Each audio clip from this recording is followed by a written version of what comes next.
So hello everyone and welcome to the RSO Environmental Science Lunch and Learn. We've got Professor Nils Bunnefeld today giving a talk on online games and complex decisions. Just as a bit of housekeeping, please put all questions into the chat and we will come to them at the end of the session, and make sure that you are muted and your video is off for the rest of the talk, please. So just to give a brief introduction and some context as to why we selected this talk today. So as many people know, we are currently in the siting process for the Geological Disposal Facility. The radioactive waste legacy in the UK is arguably one of the most complex and challenging in the world, and has been generated over 60 years, and now we're looking for a solution to dispose of the nuclear waste permanently. The GDF siting policy was finalised in 2018 and we've come some way along that process to date, which I will touch on. Here's a schematic or a proposed schematic of the GDF and what it may look like. At the moment, the communities involved in the process are very keen on an inshore area GDF, so it could look something like this. It is anticipated that the surface facilities would be approximately 1 kilometre square, and up to about 25 kilometres square of subsurface disposal areas, and drifts and tunnels linking the two. So this is a significant infrastructure project for the UK. And as you can see, the scale is quite large.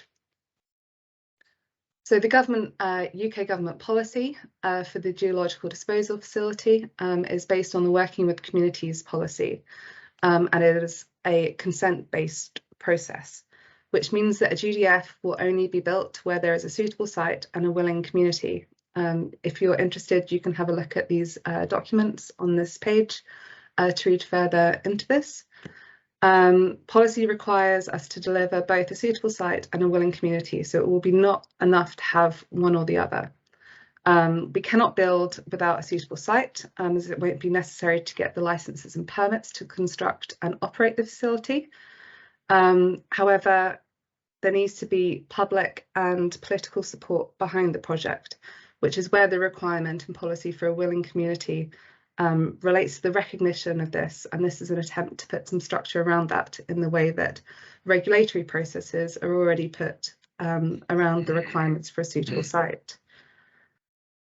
So the government policy covers England, UK government policy covers England only, and the Welsh government policy covers Wales, and both are very similar. So as you can see, the approach that we have developed is published and freely available to read, and this is set out in the community guidance and how we will evaluate sites. So we have proactively engaged on how we will operate and the processes that we will use.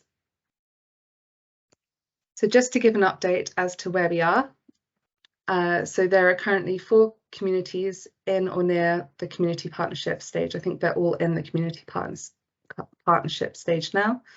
So we have the Allerdale GDF Community Partnership, Mid Copeland and South Copeland up in Cumbria, and additionally Feddlethorpe, which is over on, that's working in partnership over on the East Coast in Lincolnshire. So the first community partnership was launched about a year ago, and since then we've moved on to 4 community partnerships. There are discussions still going on in other parts of the country, so that potential interested parties can develop working groups which lead to the formation of community partnerships. So the role of these community partnerships is to facilitate discussion with the community, identify relevant information in the search area and the potential host community, what they would want or need to know about the process. It's a vehicle for community dialogue with us at NWS, and a way to review and refine the boundaries of the search area, identify priorities for the community investment funding, develop a community vision, monitor public opinion, and make recommendations to the principal local authority or the community partnership on whether to invoke the right of withdrawal if and when we launch the test of public support.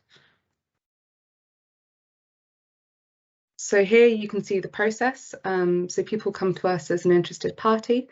These then go on to form a working group, which then further develop into a community partnership.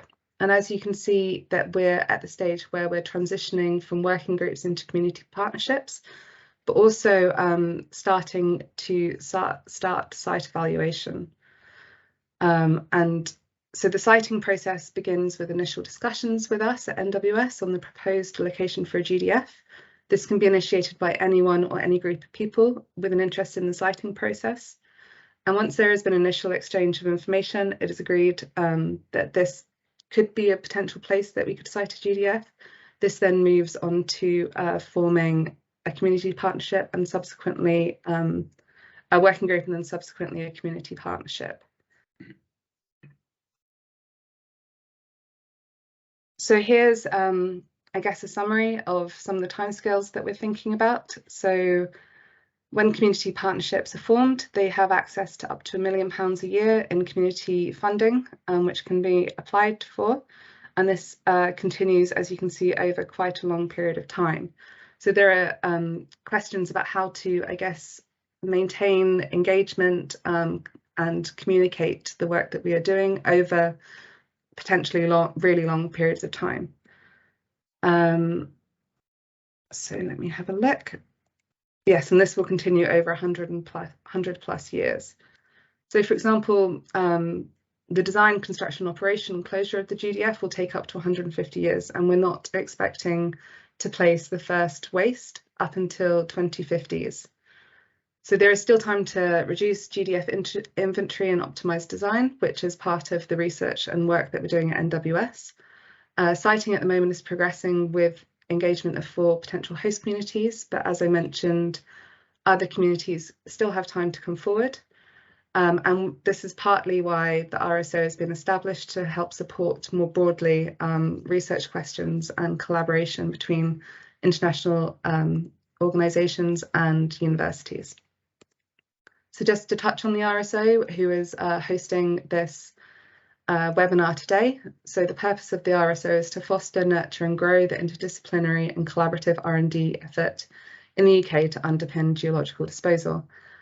So this is the environmental science webinar. As yet, we don't have any environmental science projects being undertaken through the RSO because the RSO is quite new. So we're lucky enough to have Professor Nils Bunnefeld come give a talk on how to use games in complex decision making. And it's a really nice interdisciplinary subject. So also just wanted to plug the mailing list. The RSO bursary call has come out this week, so please check our website. Those are for PhD projects that we're interested in funding. So yes, please save any questions at the end and definitely, write them in the chat. And I will now hand over to Professor Nils Bunnefeld from the University of Stirling. Hello, everyone. Here I am. I'm just going to start to sort out this sharing, and then we'll launch straight into the presentation. Thanks, Kat, for the nice introduction. Yeah, I'm very happy to be here. It's a slightly different field for me, as you will see in a minute when I start sharing. Okay, so that seems to work.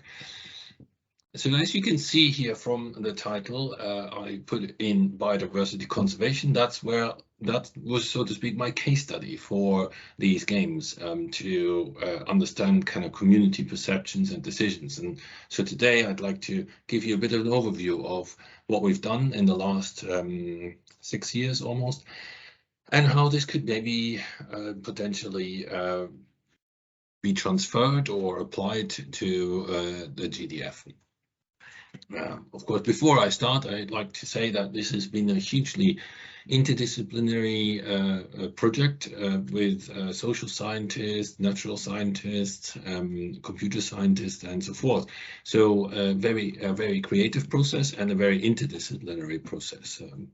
So it's important to stress that it's not just me who's behind this work. As you can imagine, I guess but it's important to say that, I think, right at the start.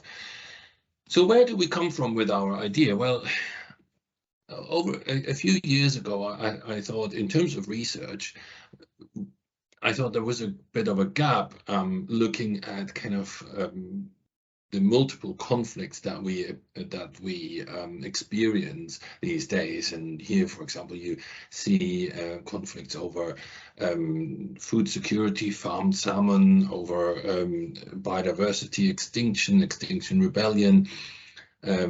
So it's really conflict where lots of stakeholders, lots of people are involved. It's about people that have competing objectives of focusing on their livelihoods or focusing on food security versus others that maybe focus on biodiversity conservation. And these are often parties and people with strongly held opinions, and they really can clash in a quite extreme way. And these clashes, of course, and these conflicts are really damaging to sustainability, to biodiversity, and to human livelihoods. They're very costly, they can be very damaging, and they take a lot of time and resources and effort. My take on this, at least a few years ago, and I think the point still stands, was that we actually have quite a disappointing track record of resolving these conflicts. So I set out some years ago. In 2015, I started applying for this project, a project on resolving conflicts between food security and biodiversity conservation under uncertainty. And this project was funded by the Horizon 2020 European Research Council with a starting grant for 5.5 years. I got an extension because of COVID, so it finished now in 2022. The main three questions were really what leads to these conflicts. So what happens to come that we experience these conflicts? What's the kind of timeline? What are the drivers and factors? We wanted to answer then, of course, how to solve these conflicts. And what are the things that we can do better that can help us solve these conflicts? And finally, of course, if we solve or not solve, manage, mitigate these conflicts, what is the impact on the system? And the final impact on system sustainability was a modeling project where we did social ecological modeling. What leads to conflict, we did a lot of time series analysis, but I want to talk about how to solve conflicts. And here, that's where we applied the games. So let's step a bit back. So how do people make decisions in a conflict situation?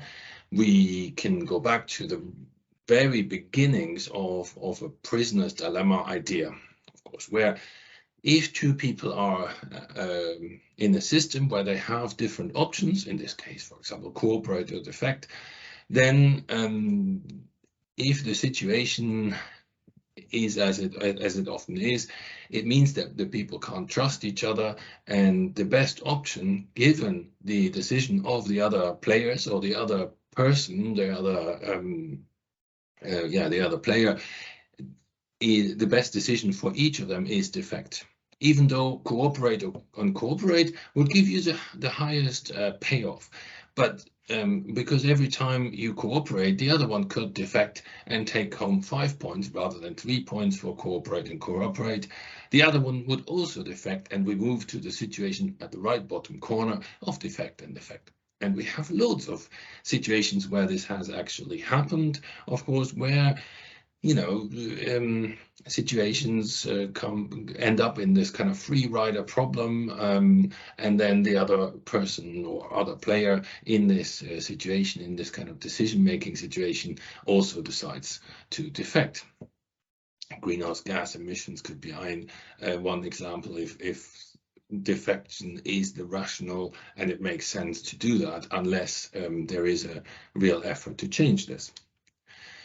So this kind of theory, of course, you probably all know, so I'm not going into detail. We also have the possibility, of course, that changing the payoffs, the 2 2s, 1 1 0 0s here, and change this to a game where we invest some kind of, where we change the rules, we change the payoffs, we invest into the system and somehow, and change the payoffs so that it makes absolute sense, even in a rational way, come out as a cooperate and cooperate, which is wonderful. So we've got a cooperation game.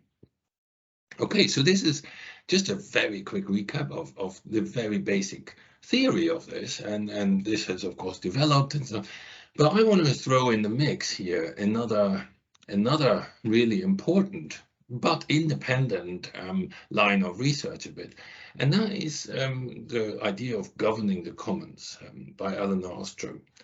She won the Nobel Prize in Economics in 2009, and towards the end of her career, she really kind of summarized her ideas and said, well, these conflicts and these decisions that we often nicely frame in a mathematical way are really embedded in very complex and global and local social ecological systems, or social environmental systems. However, environmental and ecological sciences have developed completely independently from the social sciences. So often we don't look at it as a system that interacts and actually in the real world is very close together and depends on each other and is interlinked. So Elinor Ostrom very clearly made, we can predict conflicts when we have large, valuable open access systems. So here I'm already thinking fisheries, I'm thinking some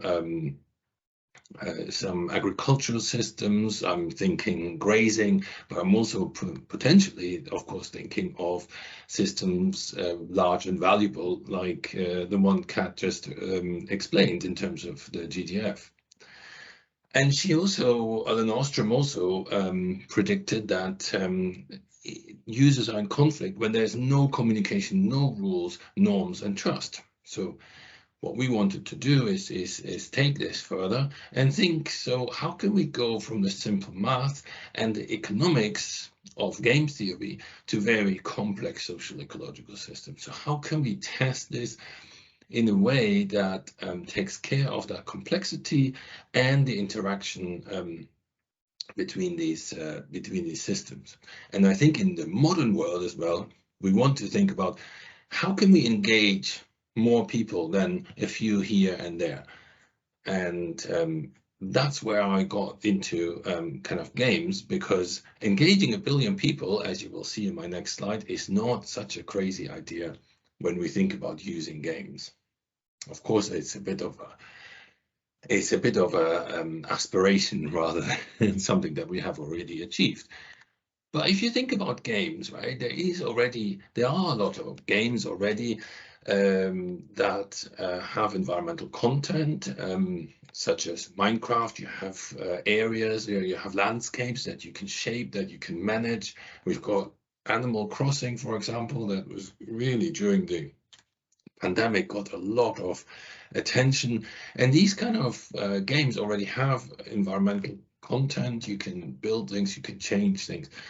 Recently, Playing for the Planet, an initiative by the UN, got 80 studios involved and engaged with environmental content, and they actually did reach 1 billion players worldwide.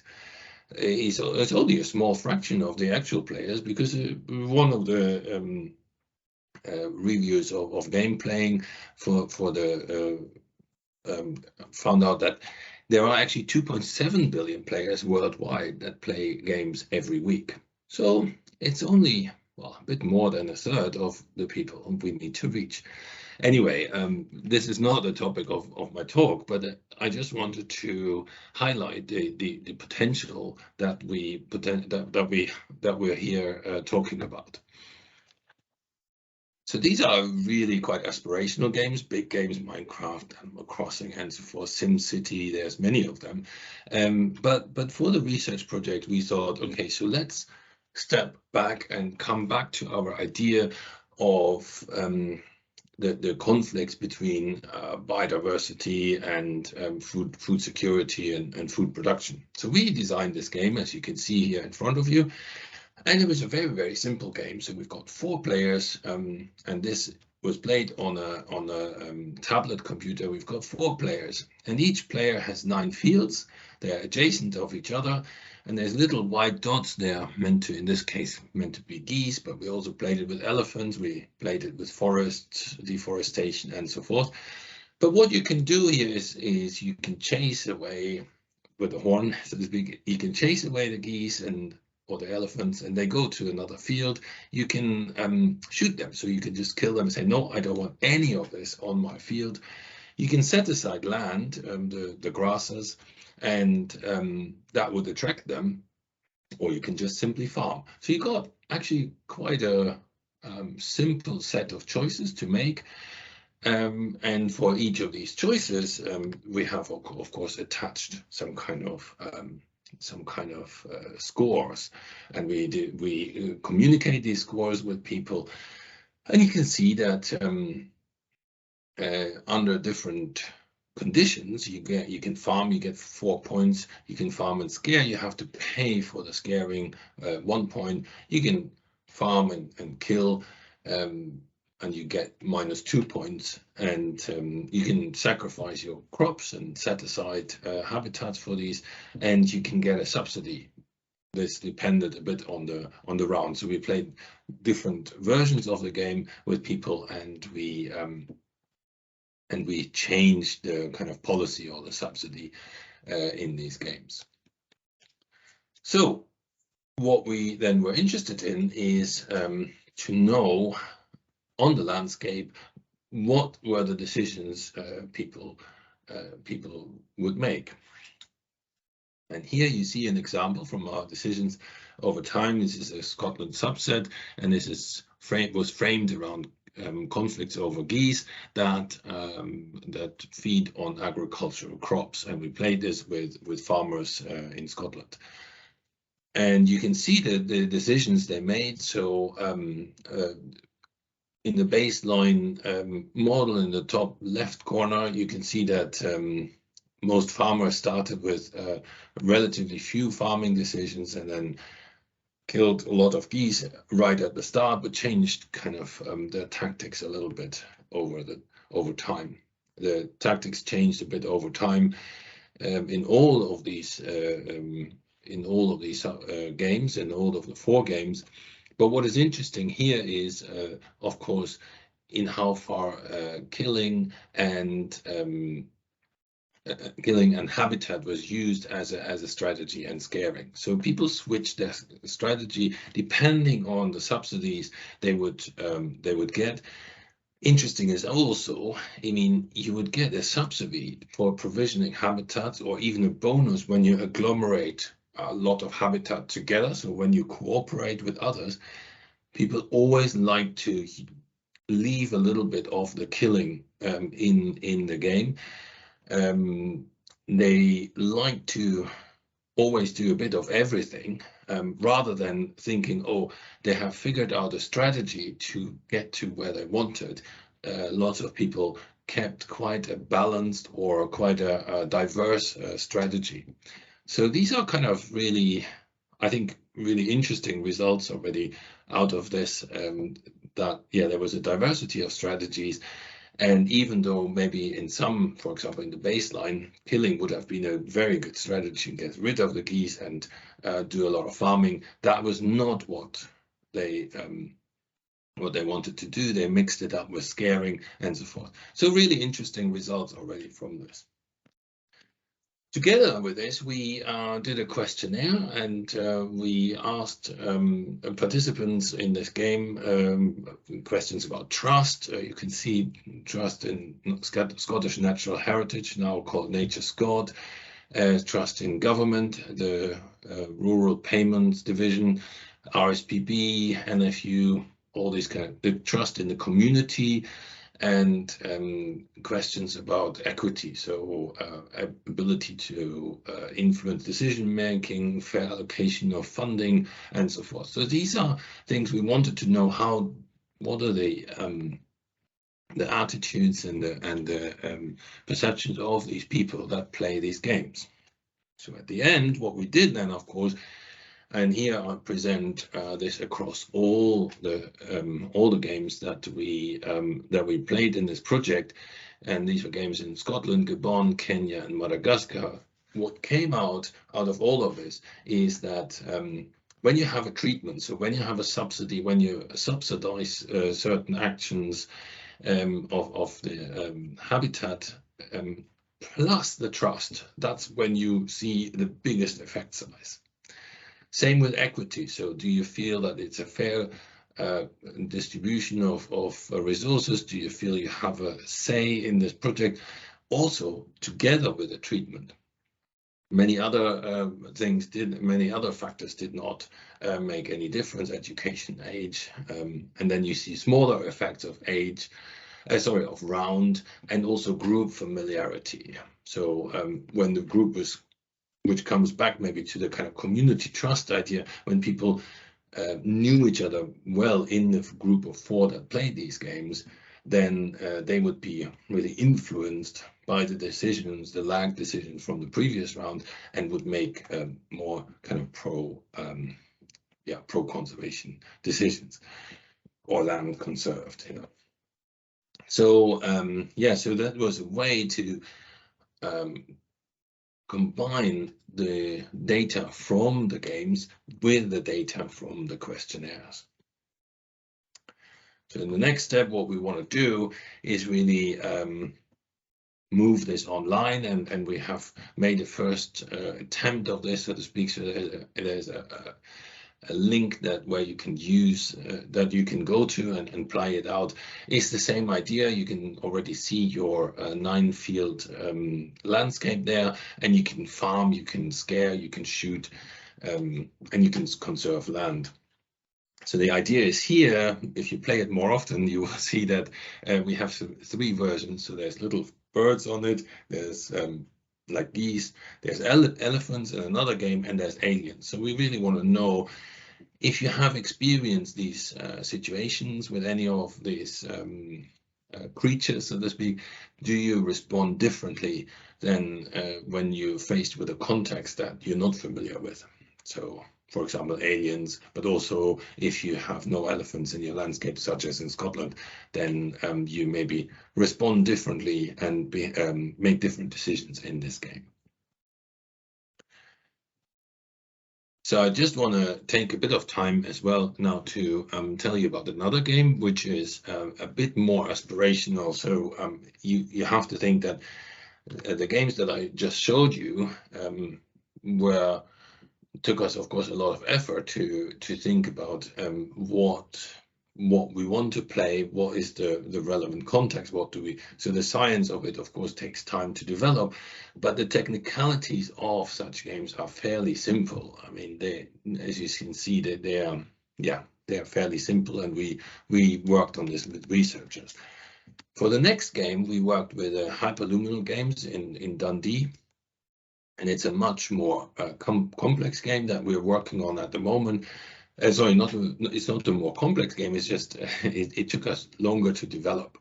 But the good thing is you can download this on Google Play or on the App Store, and it looks really nice. So I'll just give you a quick idea what it looks like. So here is a short video of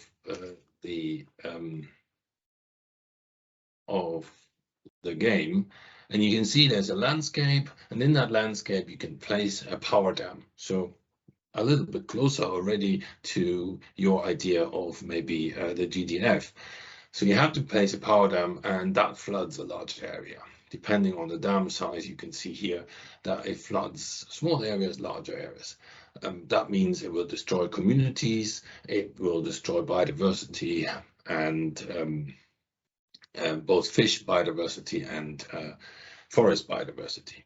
So now what you can do is, in the next few years, this dam will generate energy, and that energy you can invest in the communities or in the marine, freshwater biodiversity or the terrestrial biodiversity. And then you get points for this. As you can see here now on the screen, you get points for how well your communities are doing, how well the biodiversity is doing, and on top of this, how well you're doing in terms of balancing this, some kind of equity idea. So back to my presentation. we then took this game last year to the Glasgow COP, Climate COP 26, and we asked people to play this game. So in the 2 weeks of COP, we got 661 players that had enough data. That there were more players, but these are the data that were enough to analyze, and these 661 players made over 55,000 decisions. So the interesting thing here now is that a lot of these players, 60% of them, chose small and medium rather than large dams. And that was already kind of interesting, because but also expected in terms of visitors to the climate COP, of course, are mindful of the damage a dam makes of a certain size. So they've already balanced that a little bit. Then in the game, as I told you before, you have to make an investment, or you can make an investment given the return from the dam. And you can invest in your biodiversity, you can invest in community, and you can also invest in the energy, kind of in the upkeep of the dam. And we were surprised that really a lot of people, a lot of these people, 40% of the people, made 65% of their decisions into biodiversity. So basically, all these people made very extreme decisions and invested mostly in biodiversity, even if we're thinking that some people made 95% of their investment just in biodiversity or in community and energy, much less than this. So this is not surprising that, of course, that for visitors at the COP 26, but it was good to confirm this, and also to see and quantify to what extent people would invest in biodiversity.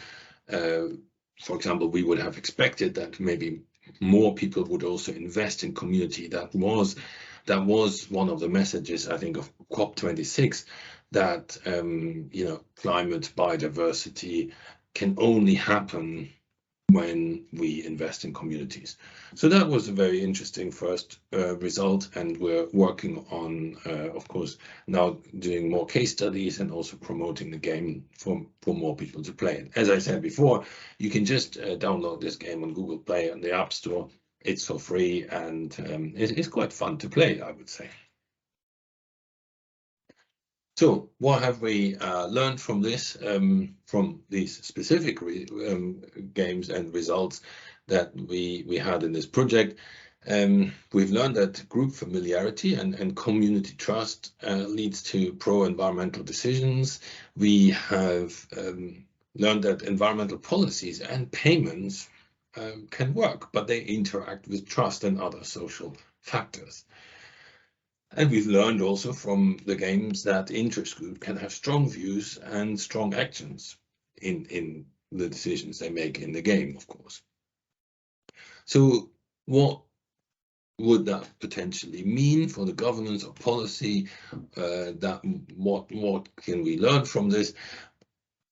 Well, I think it's interesting that if we want to address group familiarity and community trust, we actually have to invest in these communities. We have to invest and strengthen community organization and engagement, for example, through local representatives and leadership. But we have to invest in these communities. And the interesting point here is, I think, that it's not only the relationship between the community and government or whoever sets these policies and enforces them. No, it's within the community that we need to foster that kind of community feeling, and that people are organized, share a common vision, and share a common idea of what they want. We have to develop these shared solutions, and we have to improve communication. Again, I think that is within the community and between now also community and whoever manages a situation.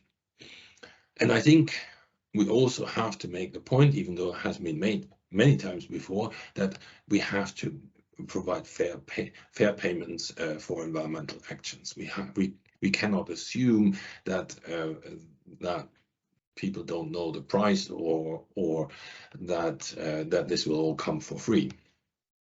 And I think that's really important at the moment, for example, in the discussion around deforestation, but of course also the GDF.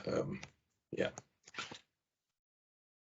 So why would we play these games? Well, I think we managed, in some cases at least, to overcome interview fatigue. We got these interviews done. We got questionnaires done as well after the game, and people were very happy to help us answering these questionnaires. We were able to test some policy changes that, for example, shooting elephants in Gabon and most parts of Africa is not allowed unless you have a trophy hunting license or something. So you can test policy changes that are not yet possible. You can collect large data sets on decision making. Decision making is normally really hard. You could ask people, would you make this decision if this situation changes? But that is quite a hard process. So collecting data on decision making is not easy. It's actually a powerful learning tool, because you can change the rules of the game, and you can people will interact and will be happy to learn about the environment they are in, about the rules that are there, and yeah, people easily play this for our games, at least 30 minutes, 60 minutes, sometimes up to two hours. So they really learned what the rules of the games are, how to play the game, and this could then, of course, mirror also reality.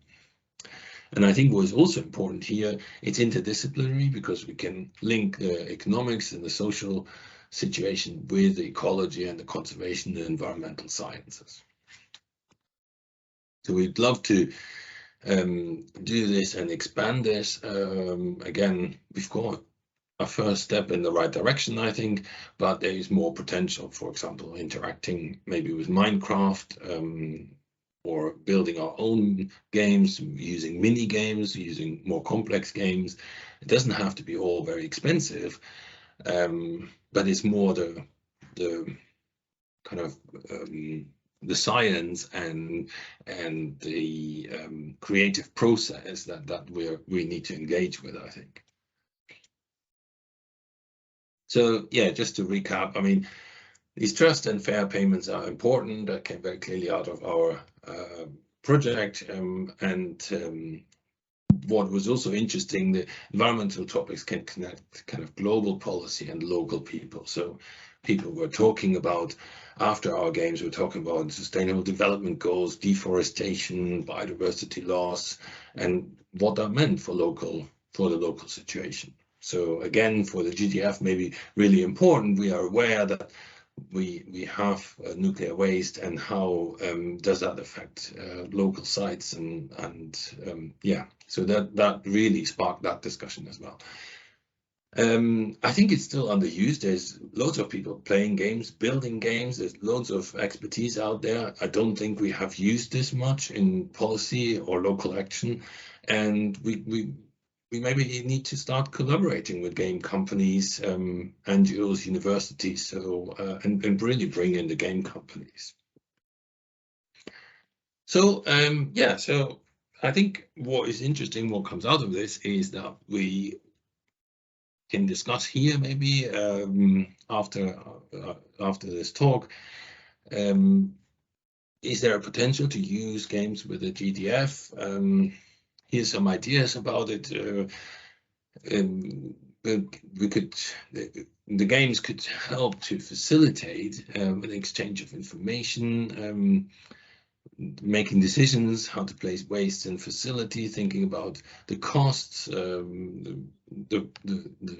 We could fast forward in time and see what work needs to be done and everything. So we have a lot of already similar to our situation.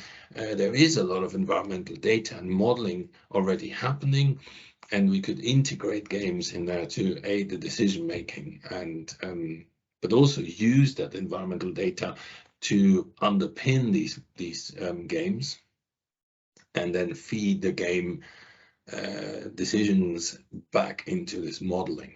So this is something that I feel very strongly about. I haven't talked about it today, but this is something we're looking at the moment, using artificial intelligence to understand what these player profiles are and feed them back into our games that forecast the responses to environmental policy, but also forecast predictions, what will happen under climate change and so on in the next few decades.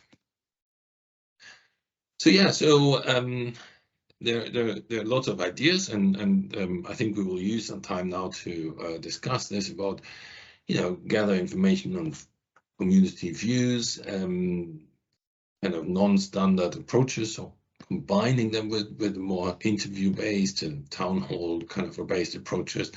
And again, as I said, is linking the socioeconomics to the GDF and decisions, how to strike a balance. And of course, sharing solutions and ideas is also important.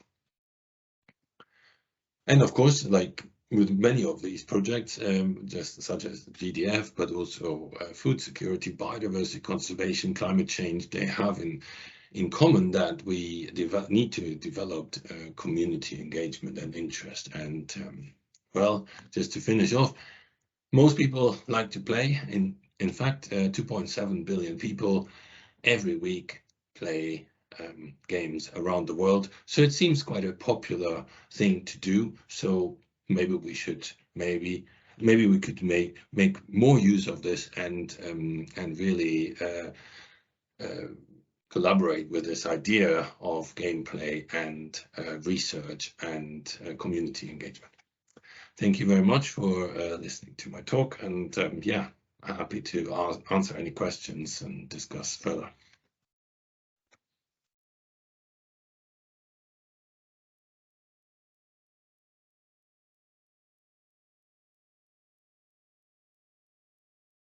I was just saying, thanks, Nils. That was absolutely fascinating. I'm a big gamer, and Civilization is probably my favorite game, so I was very happy to see that on your slides. I'm just going to check the chat a second and see if we have any questions that have come through. Perfect. Okay, we have one question here from Adrian Bull. Do you have any thoughts or even experience of how to involve future generations in game playing? Future generations, like I'm not quite sure what. Younger generations, no. Future generations, I'm not quite sure what that means. I'll see if Adrian comes back with clarification, but I guess it's touching on the intergenerational aspect of the GDF program, and I guess how to capture that in gameplay. I'm assuming, but Adrian, feel free to correct me. Oh, like this, yeah. Okay, that is quite a, yeah. Well, I mean, in terms of gameplay, it's a bit like what we used to do with modeling, right? We can of course include anything we want in these games, and fast forward 50 years or something, and then thinking, okay, so what do we think, how we can engage people like this, or how we can how that will affect future generations. I think the idea of gameplay is almost like interactive modeling, right? And the modeling has always taken on board what the future will hold for future generations. So I think in that way, these models, I think, probably in your area as they are in mine, do already exist, and we can use them to parameterize our games and have then people, of course, these days interact and give their opinion, give their decisions in these models. I hope that answered the question. Yeah, I'll see if Adrian comes back with everything, but that's, yeah, I think that does. I've got a couple more questions as well in the chat. Yeah, Adrian says thanks. Cool. So Kath Morris says, thanks, Nils. I'm interested in the process of developing games. Could you, for example, work across some of the extant projects in the RSO and engage these in game development? Yeah, I mean, I think the situation at the moment, we have written about it a little bit, but just to recap our experience with game development, it's really, it depends on how much time you have and how much you want to invest, both technically but also in terms of the scientific process, right? So we have developed games as simple as a board game that is cheap and easy to produce, very simple to play, or a card type game or something. The next step up is a simple computer game that we, for example, NetLogo or HTML or like skills. We've done also games in R, like using our Shiny app. These are games that often researchers have the capabilities and expertise, and they are quite easy, quite cheap to produce. I mean, a few months work, let's say 6 months work or something, you have your first simple game. They will cost a few £1,000 maybe in terms of, but then of course Power Up, we paid Hyperluminal Games £50,000 to do this, and it's part of a really big project, Future Leaders project. So yeah, it depends really what you want, but I would like to stress that it's not so much the money or the investment that you need to think what you want and how do you disseminate your results, your games, and how do you play your games, right? So the process is really, you need some scientists, you need some social scientists, you need some environmental scientists, and then you need a bit of expertise, or maybe a lot of expertise of computing. But often that at the universities or research institutes that does exist in-house.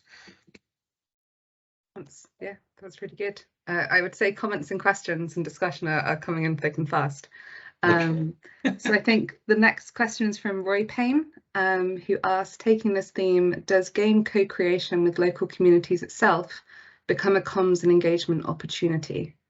And there are some follow-on comments from that, but maybe start with that initial. That is a very good question, and we've just finished a project and a paper that is not published yet, but out there. We have done this. We have a new game that we played with pests and pesticides and agricultural production in Brazil, and there we have taken a co-design approach where we really floated the idea of a game with farmers. We kind of told them what our vision was, and they came immediately back with lots of criticisms, but also lots of ideas what they wanted and everything. So we engaged in a 6 months, 12 months process actually of building the game. Once the game was ready, they loved playing it, they loved interacting with it, and it was a really big success. The interesting thing here was it was during COVID, so we were not able to go to Brazil. So we actually employed community engagement researchers locally that also were online, of course, and they then engaged with the farmers. So it was a three-way process of us having that gaming experience, expertise. Then in between were the local researchers and then the farmers. And I mean, that was a fantastic process and got us a lot of buy-in, but also a lot of learning, both from our side and from the farming side. Yeah, I have to say the co-creation idea has gone down well in the chat. So yeah, Lucy Bailey asks, I think this is an interesting idea. Can we use game development with communities to explore their values, priorities in complex decisions? And then I love the idea of co-creating a game with the youth to help them engage in the process. And then somebody else says, not just the youth. Interested in Nils' experience of different demographics. i.e. would young mothers engage differently than small business owners, and to what effect? And I'll come back to another comment on the question that's in between. That is a super interesting comment, and one that we have thought about a lot. And so both looking into the gaming industry very clearly shows that they are covering nowadays a lot of demographics. Like women are overrepresented in some games, underrepresented in other games. Same with age, but it is very clear that these days people of all ages play games, and we have experienced exactly the same. So the enthusiasm was across the board. I mean, we had players that were 18 years old. They had to be at least 18 years old, or maybe 20 was our youngest. Our oldest was, I think, 70 years old, a farmer, and very happy to operate with an iPad or a mini computer or something, a tablet. We also had farmers that were a bit rusty and found it a bit difficult, but they loved the game, right? I mean, they still loved playing it. They were a bit slower, but they learned how to operate it and were happy to do it. So it really addresses whether they play it differently. We have not found this. I mean, but that is very specific to our data. We have not found any difference between age or gender. That has not dominated the decisions people make, whether they wanted elephants or geese or wanted conservation issues. So that was another surprising result, because in lots of questionnaires you immediately get age and gender effects that you have to control for, but not in our results. That's really fascinating. I'll move on to another question. But I think the questions are coming in thick and fast now. Great talk, really interesting concept for final site clearance, complex decisions as well. When increasing the number of interactions, how do you combat trolls, anonymity, etc., associated with the online community? That is a very interesting question, and I have to admit that I don't have a good answer to this. We have so far, the way we disseminated our games and everything, we have not had that problem yet, I have to say. We have not had computers playing our games to the degree that they crash them or something. I mean, we do have people that don't engage with it and make just decisions that we could see that they are not real and we can exclude them or something. But yeah, I have to admit, we have not had any problems, someone hacking our system or trolling or whatever. So yeah, that is a very good point. Anonymity, we don't save any out unless we're doing a workshop, and we of course have a full ethics clearance and everything for these online games. For example, Power Up, we don't collect any personal data.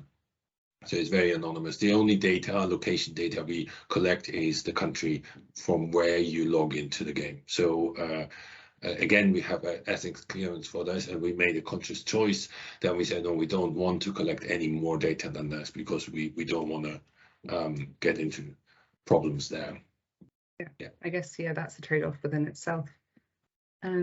Huge trade-off, yeah. It's a big trade-off, and that's why, for example, for the Beacon project, the Power Up game, we can enter a code, and then once you enter the code, you're in the workshop and so on, and then we have very different ethics clearance, and then we also take great care of that data, of course, and linking this to personal data and stuff, like any good social science project would do, right?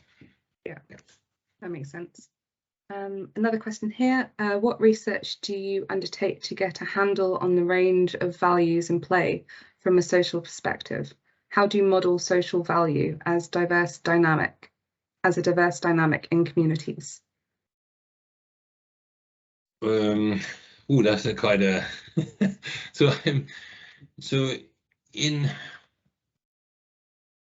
I guess in our project we were, and that's a really important question. I mean, we were mostly from preliminary research. We were really interested in the kind of trust and equity aspects of what people are interested in. We knew from previous work that they are most likely, or quite likely, important drivers of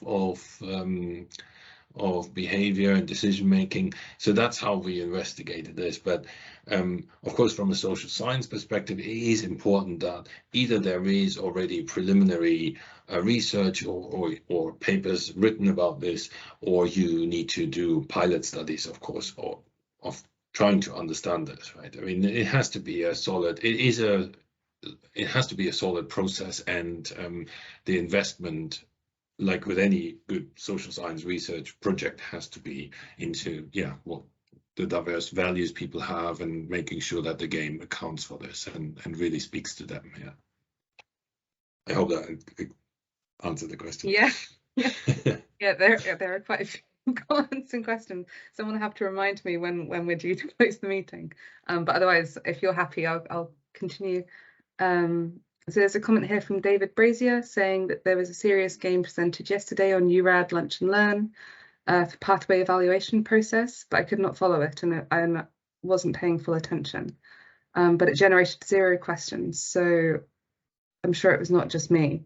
So then there's a link to, I think, the game that was presented yesterday. One from David Copplestone: is it possible to gather and review data in near real time, say in a meeting room, so that people can discuss the decisions that they have made? It depends on a little bit on the game, but what we've done in our games, both in Power Up and Crops versus Creatures, is that we already display kind of leaderboards or accumulated game points and stuff. And actually, this is and that of course feeds back directly after the decisions, and then you can decide, can everyone see everyone's scores, or can they not see it, and that's up to the design of the game. But that's a really important aspect, of course, of that gameplay, that you can see yourself doing well or not doing well against your own objectives or someone else's objectives, or also compare with others. Another way of doing it, a simple way, is also to have people play the game and then publish leaderboards. So you can say, oh, here, this is where you are in that. And then you could say, well, what is our measurement actually of a winner, right? And you could you can decide on your own leaderboard and say, well, actually, my main objective here is I don't know, equity or social trust, or I just want to make as much money out of this as possible, right? So I love that idea of changing the objective and having leaderboards. I would definitely be engaging with that. So there's another question here. I have been at outreach events in the past with a Lego nuclear reactor, and although it goes down very well, there have been some comments saying they feel uncomfortable with us engaging children with colourful bricks, making nuclear happy and friendly when it is a complex issue. Have you had anything similar where people think that you are trivialize? Yeah. I can't get my words out today. Much more complex issues, and how you might keep a serious tone but keep the games engaging and simple enough to understand. So the important thing here is framing, right? I mean, in every occasion, and I really have to give a lot of credit there to my to the postdocs in the group and who've done all the work getting this data and engaging with communities. The most important thing, of course, in the framing of these games is that we take people's ideas seriously, and that what we often said, or what we always said to communities, is we're here to hear your voice. Your voice will not be lost, your voice will be analyzed, and your decisions will be analyzed, anonymized, of course, but they will be analyzed and they will be summarized and they will be written up. We take this very seriously. This is not a game, so to speak, for us. It is a gaming environment where we take on a very important issue. And to be honest, it's only people that have not played the game and were not part of the workshop that were sometimes giving us these kind of comments and said, oh, it's typical, these people come in and I'm not going to this because it's terrible. But actually, I think 90% of the people that we approached and we explained our framing were very, very keen, because they loved that anonymous way, that interface, that they didn't have to tell us, oh, I've killed an elephant last week. Yeah. They said, we're going through that, through the lens, through the game and the computer. We are telling you what we do. Yeah, so it has been very positive, but of course some people do find this a little bit difficult, that we play a game when there's actually a very serious problem. Yeah. Yeah, absolutely. So another question here from Roy. Nils, after people played the game, did you inquire of them the changes to their thinking and decisions based on the initial assumptions and prejudices? I can't speak at all. Challenge. Was there an enhanced understanding of complexity and trade-offs? So yes, I would say so. Not with everyone, of course. The most interesting thing that we got from our games, but that really depends on the game. Well, our games are not very complex, so there was not often the comment that they had a better understanding of the complexity, because we kept our game simple. But what they responded with, and that was the most positive that we received, was that they said, oh, now I see that this is actually a community problem. I've never talked to my neighbor in a constructive way about how we could tackle the problem of, I don't know, geese destroying our agricultural crops. We never discussed this together. We never had thought about discussing a shared solution. This is the first time we've done this. And that was the most kind of positive way that the impact this game had. Yeah, but again, it depends on the context, and it depends on the game, what people can get out of it. But that was one of the things that we were also keen to get out of it, that people got an opportunity to think about cooperation and overcoming conflicts. So another question here, as with all modelling, game design quality is a matter of input quality, and then someone sets the rules, including the underlying ideology that you mentioned, which participants have to learn and play within. Wouldn't it be interesting to open up the rule settings, allowing for cheats, resulting in more realistic antagonistic play that yields more interesting information on different views and social/power dynamics?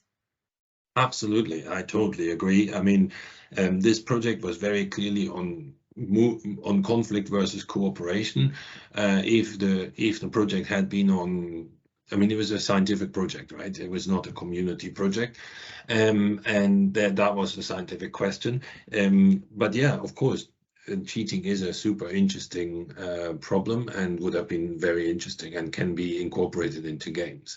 The other thing is, of course, we didn't. In the data that I presented, we didn't co-produce the game with the stakeholders. And if the stakeholders in a co-produced game say, oh, this is the most pressing issue that we want to investigate, then I think that's great, fantastic. But it would totally be possible to make decisions, for example, that nobody can see.